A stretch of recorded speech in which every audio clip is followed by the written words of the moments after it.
Good morning, wrestling fans, and welcome to PWR today. Hey, it's Thursday morning. It's April 28th, 2022. The man they call Meathead and Matthew Thomas. Matthew, you and Linda yesterday morning took over the reins, and it's going to be a new Wednesday thing for Matthew and Linda. How did it feel to be kind of having a different chemistry going there? Yeah, it's like you talking about the reins. I think about Santa Claus, driving the sleigh. So it was Yeah. kind of like it kind of felt like Santa Claus. Here comes Santa Claus. Here comes Santa Claus. Ride down Santa Claus. That's right. That's right. I was wondering how long it was gonna take you to get into Elvis right there. I slipped right into it. Did you hear it? I know. I mean, that's pretty much that's your thing, man. It doesn't take you long to slip into Elvis. Well, I mean, here's a secret, folks. I'm going to pull the curtain back a little bit. I'm not actually doing Elvis when I do those. You know what I'm doing there, baby? Johnny Bravo, mama. I think that's perfect though. Like I think that is if you were doing Elvis, I don't think it would sound as natural. I think you doing Johnny Bravo, doing Elvis is what makes it. And that's right. I mean, because what was your guy's name? Wheeler Walker? Yes. He's got a new album out, as a matter of fact. I might have to put out a cover of Wheeler Walker's new album, singing it in the style of Elvis. Oh my goodness. That is. There was an instant pop in a room when I started cranking them out, wasn't there? Oh, absolutely. That's. I mean, you could. That's some money right there. I mean, you could sell that. I honestly think you could. Well, speaking of things that we would sell, once I got the money for it, I would reinvest that into collarandelbowbrand.com. Go ahead, Matthew. Yes, you would. Whether they're a publicly traded company or not, you would put everything you had in Collar and Elbow Brand and their new spring line. If you haven't had a chance to go over to the website and peruse their new articles of clothing, do that right now. collarandelbowbrand.com. Enter promo code Linda K. Save yourself 10% today at collarandelbowbrand.com. So we try to do a nifty, clean cut 20 minutes, and you guys did a very fat and fluffy 44 yesterday. We're going to try to find out. You need a fat and fluffy 44 sometimes. So, well, I mean, I've lived in Cudahy a few times, so of course I've saw fat and fluffy. There you go. But we're going to shoot for something in the middle here. Let's start off with the news first. Matthew Thomas, there are matches already set up for Rampage and next week's Dynamite that we're going to talk about in just a little bit here. But the one that got the biggest reaction, I listened for this pop, and I don't think it's fake. I don't think it's canned. Because you've been in a building, I've been in an ADW building. When they throw these graphics up on the screen, the biggest pop was for Hook confronting Danhausen this Friday. Not a surprise at all. If you listen back on this program, I said, that's the new Rock Hogan, and everything that I'm seeing is leading me to double down on that prediction. My goodness, and that was a pop for a confrontation. Think about how big the actual match is going to be. I mentioned this off air, but I think that match might even be too big for a pay-per-view. That match, I think, needs its own pay-per-view. No. But what we hadn't been talking about in a while, and he's been used great on TV. Danhausen recovering from a leg injury, and that's why we haven't seen him in ring competition. But I'm telling you, Hook and Danhausen on pay-per-view, that I might buy the ticket for that. Oh, there's so much potential there. And, like we said, the first month and a half or whatever of Danhausen, he appeared, cursed people, and left. We didn't get much Danhausen on the mic. And now that we're getting Danhausen on the mic, I think the possibilities are just endless. Well, let's just throw this out there real quick, and then we'll get to Dynamite in a little bit. This Friday, tomorrow night, Darby Allin and Swerve Scott in the qualifying match for the Men's Owen Hart Foundation. That face-to-face, Hook and Danhausen, Jade Cargill, Red Velvet, and Kiera Hogan taking on Willow Nightingale, Trish Adora, and Sky Blue, Colton Gunn and Keith Lee, and the Ring of Honor World Television title, Samoa Joe taking on Trent Beretta. They have got an embarrassment of riches, and they can throw out matches whenever they want. Yeah, no, it's a very, very stacked. It's a stacked roster by itself, but when you start throwing in talent from other companies and the Forbidden Door, I mean which swings both ways. Yeah, the possibilities of matches within that company is absolutely insane. A little bit of news out of Impact Wrestling, and there's going to be more news out of Impact when we get through the Dynamite talks here. But the Inspiration, formerly the Iconics in WWE, stepping away from in-ring action. Cassie Lee and Jesse McKay has said they are exploring other opportunities. What those opportunities are, I have no idea, but that means they will not be wrestling. They might show up for a match here, there, or anywhere, but they say they're just stepping away, period. Yeah, well, best of luck to whatever the future holds there. And I mean, that's a team that I could easily see popping up as a surprise in AEW every now and then.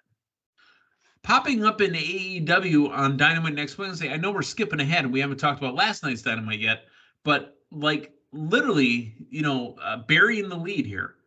Deonna Purrazzo is going to be on Dynamite next week. That open door, that forbidden door, is swinging both ways. The interim ROH Women's Champion, Mercedes Martinez, who has already been on Dynamite a few times and actually wrestles in Ring of Honor as well, will take on the ROH Women's Champion, Deonna Purrazzo. Holy smokes. Again, an embarrassment of riches. Like Linda and I discussed yesterday, I mean, competition in the best case scenario makes everybody better. Those are some pretty heated comments from Becky Lynch earlier in the week in regards to the women's division in AEW. And I mean, like we kind of said yesterday, the best thing that can happen from that is it makes everybody better. And not saying that this wasn't in the works or this was a reactive action, but regardless of what the catalyst was to get this match next week, I think it's good for everybody. Another tournament qualifier for next week's Dynamite, Jeff Hardy and Bobby Fish. Again, more. Yeah. And that's one thing AEW does so well with the presentation. You don't feel like these are matches that you have seen over and over again. I mean, I've never seen a Bobby Fish Jeff Hardy match possibly happen. Are they burning through everything that they have though too fast? I think what they have going for them, it's a pro and a con, is the fact that the likelihood of these guys being in each other's orbit anytime soon in a singles match is probably few and far between. So if you do get it down the road, it's not the same back and forth. When we see somebody working a program on WWE television, whether it goes to a pay-per-view match or not, they're in each other's orbit for a solid 3-4 weeks. It is repetitive. AEW, you get a lot of these one-offs that you've never seen this match before. And then if they do meet again, a lot of times it's way, way down the road. And it's typically referenced, if they've met before in AEW competition, even though if they're not working a specific storyline with it, AEW is going to recall back to that. So, I think that's a huge benefit, but also too, you look at something like what we saw last night with the House of Black. I think Aleister Black and that whole stable could be a major component of AEW.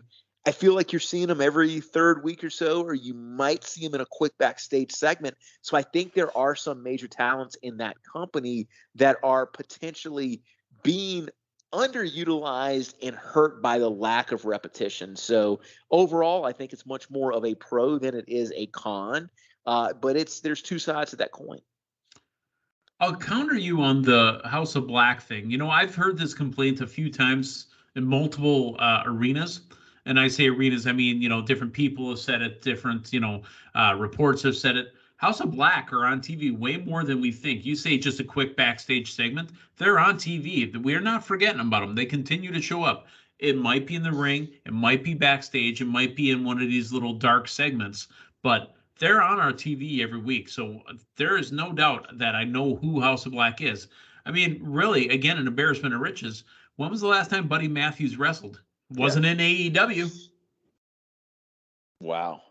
He hasn't had a match in the AEW yet. Wow. Now, he might be getting one due to results from Dynamite, which we're going to get into right now. Yeah. The show opens up with Harwood versus Wheeler. FTR tag team, partners taking on each other one-on-one. CM Punk coming out to do commentary. I enjoyed CM Punk on commentary. I enjoyed the little Milwaukee drop that he gave us in there when he said he was training with Anthony Pettis. Anthony Pettis, obviously a Milwaukee legend and UFC trainer. But did we need CM Punk to do commentary on Dax Harwood versus Cash Wheeler? I enjoyed Punk's promo after. I didn't feel like he added a lot to commentary last night. Not a negative thing at all, but I think Was he placed there just to get out to the ring fast enough? It's possible. He's also got a bond with FTR from everything that I've read. So I think partially it was just for him to be involved in watching his friends wrestle. That was the way I read it. A bond, because remember, he said in his commentary that, look, I don't particularly like these guys, especially with the group they hung around with Pinnacle. I've had wars with them. I don't know if there's a bond there or not. Maybe there's a bond off the camera, and maybe he let the backstage stuff slide into his commentary, but and I think that's kind of what was going on with Punk's inclusion there. But overall, I thought the match was fantastic. A lot of callbacks to Bret Hart matches, specifically a lot of Bret versus Owen callbacks there. Most notably, that blocked victory roll that was the finish to the opening match at WrestleMania 10 when Owen pinned Bret. So a lot of very interesting tributes played last night. I have a question for you. It's going to lead into our main event, but I'm going to ask the question now. Was the plan to have possibly Cody in the position that Sammy Guevara's in? Was the plan to always make Scorpio Sky, Ethan Page by association, Dan Lambert by association face? Or is this all just hotshot booking because of what happened when Cody left? I think you would have seen a similar feud. I don't think they would have pulled the trigger. I think if Cody was involved, it would still be a slow burn. You most notably would not have seen them pull the trigger like they've done. Let me put this in there. Mm-hmm. Let me put this in there as well. Is the final straw that broke the camel's back that Cody didn't want to be a heel? Yeah. And Sammy said, fine, I'll do it. Yeah, and then they put Tay Conte next to Sammy, even though they were already a relationship. And that piece fit in there. And Cody said, you know what, I'm done. I'm not doing that. Yeah.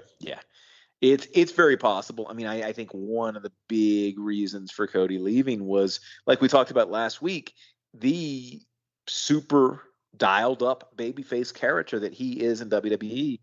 I think that ship had sailed in AEW. And that was the ship he was on at the start of AEW. But as time passed, whether it be just that, overall consensus of the crowd wanting to turn, or whether it was just something that organically happened, I think there was pushback on his end there.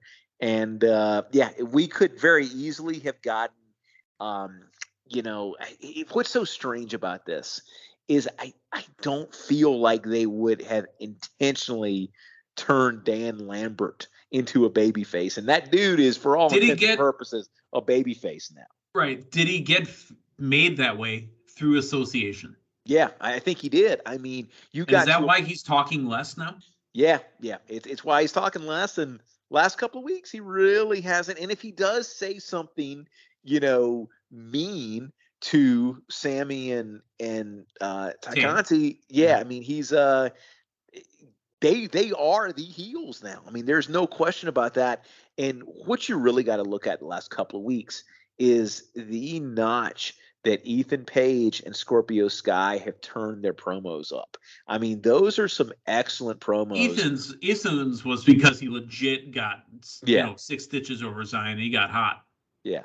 Well, hey, sometimes it takes a catalyst, and I think that stable, which was a bunch of talented people, just kind of doing their thing as a heel stable, that has the potential, kind of like that meteoric rise we've seen from FTR. FTR just kind of being there in their spot and just ascending to a top babyface team. I think that stable, with Sky and Lambert, Ethan Page, and Van Zant, the pop for Van Zant that we've been getting the last couple of weeks. And again, I think it's who she's pitted against. You've got something special on your hands right there. And I think we saw that. That was your main event. That was what, bookended your Dynamite last night. Okay. How about Lance Archer and Wardlow? Wardlow got in 4 power bombs. Yeah. 4 power bombs on Lance Archer. I know what it's there for. The goal is to make Wardlow look like this unstoppable beast, but now does Lance Archer have to go away for 3 months for us to forget about him getting power bombed 4 times by Wardlow? Lance Archer's booking in AEW has been interesting. I mean, he still comes across as an incredible force, but he's lost a lot. He lost to Dustin not too long ago. So I think there is going to be probably going to have to keep him away and then just bring him back hot. I don't think it's going to take that long. I mean, I think you can flip that switch on Archer pretty quick. But yeah, I mean, that's the direction this was going on. I mean, Wardlow is in the midst of a big push here. They're I think doing a great job of that. They're making a star out of him. Yeah. But yeah, where does that leave Archer? So the JAS and Kingston and Proud and Powerful have to face off, and they had to agree to no physicality in the ring. Boy, oh boy. I forget which one it is of 2.0 or what are they called now? The Magic Man and the bigger one with the rounder face, the one that Jericho used to always goof on. The Magic Man and Friends. Yeah, the bug eyes thing that he did when it was Eddie and Jericho face to face and his bug eyes were in the center, that bothers me. I mean, he's doing a great job as heel because I can't stand him right now. Yeah, and did Eddie confess to murders last night? He says, when you say you put out a hit, bro, in my world, that means murder. That means we're going to kill you. And then at the end of it, he's like, and we've done that or something along those lines. I think there was a confession there. Maybe he didn't do it. Maybe his boys did it. You with the nicely groomed eyebrows.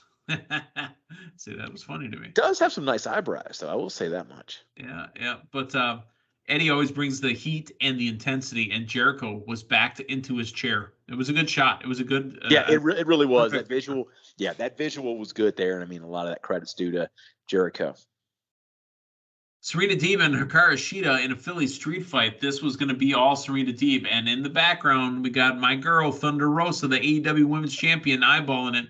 I think this is coming for the pay-per-view. Serena Deeb has been working her way up the ladder. Yeah, and she has built herself up as a legitimate contender. No doubt about it. That is a match that I've got a lot of interest in. I think that's going to be an outstanding match.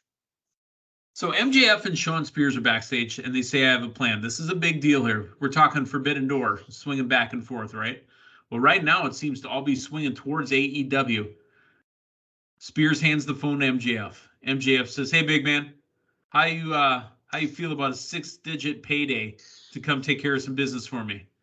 And then MJF says, and you can't teach that. Whose line is that? Well, it's Enzo's in reference to Big Cass, or now known as W. Morrissey from Impact Wrestling. I think W. Morrissey shows up to try to take on Wardlow. It seems almost too obvious, though. Do we have a little miscommunication? Is it NZO? Yes. Do we have a miscommunication where he dialed the wrong number in his phone, and it is in fact Enzo? Well, it'd be funny. I would enjoy that. Yeah. Because, I mean, we know W. Morrissey's, hanging around the main event on Impact, but little Enzo showing up, that'd be pretty funny because you can't teach what he does in a microphone. For all the nonsense that he would get into, on screen, backstage, people just had an issue with him because he was just obnoxious. And the stuff that he was alleged to have done, I don't know if that ever came to trial or to light, but the reason he got cut from WWE, Enzo can talk on the microphone. Yeah, it'll be interesting to see what we get next week. And the reason I say Enzo is because AEW, they normally do not telegraph their surprises as much as they did last night. So a little bit of a change of pace for them. Okay. Hey, the lights went out and they turned it back on. Fuego del Sol was shown in the spotlight on the stage, and here comes the House of Black. Now, this one was telegraphed as well. We thought that was going to be, what's the manager's name? Alex. Mm-hmm. Yeah, Alex. But he kept his hood down. I'm like, that's going to be Ray Phoenix. I mean, that one was way too predictable. Yeah. Because here came Penta. Here came Yeah, here came Alex, and then there was Ray. They hit the moves. 6-man tag, pay-per-view. Here we go. Yes, indeed. Right around the corner. All right. Swerve Strickland backstage with Darby. They're setting up a qualifier for the tournament that Swerve and Darby have known each other from the independents, and it's nice to see that they know each other now in AEW. It's going to be Darby's house. Do you think Darby is a DJ as well? Ooh, that could be fun. Maybe they don't have a match. Maybe they just like eat a meal together in the ring. Maybe they're just cutting it up on the 1s and 2s. You know, that would be fun. That would be fun. I think a nice little change of pace. Varsity Blondes, Dante Martin, Brock Anderson, and Lee Johnson got run over by the undisputed elite. Matthew Thomas. I know that the main event at the pay-per-view coming up with the COVID-ridden Hangman Adam Page and CM Punk is set. Adam Cole, he is a heel, and he is mega over. Yeah. Whoever's with him, now that he's got the undisputed elite, that whole 5-person team right there, they are over huge. Yeah. I mean, I think your end game with Cole's gotta be when Omega comes back, right? I mean, that's gotta be that major after work into. Yeah, that's after he wins the belt. Yeah. I think that when he's done with Punk, Page will have to take on Cole one more time, and Cole's going to win that belt, and then here comes Omega. Yeah, very, very possible. I mean, that makes sense. Finally, Sammy Guevara and Ty Conte taking on Scorpio Sky with Dan Lambert and All Ego Ethan Page. The winner and new TNT champion Scorpio Sky. These guys are all faces because here comes Frankie Kaz to celebrate, shakes a hand, and they share the respect because he promised that Frankie gets the next title match. Remember, Frank Kazarian and Scorpio Sky are the first ever AEW tag team. I said AEW tag team champions. AEW, that's where Danhausen worked for a while. Yes. Very, very good root beers. Very, very evil. No, I thought it was an outstanding match. And, the cool thing that they've done with that TNT title is, it's a new title, relatively new title, and you have basically built into the perception of the title that it can change hands frequently.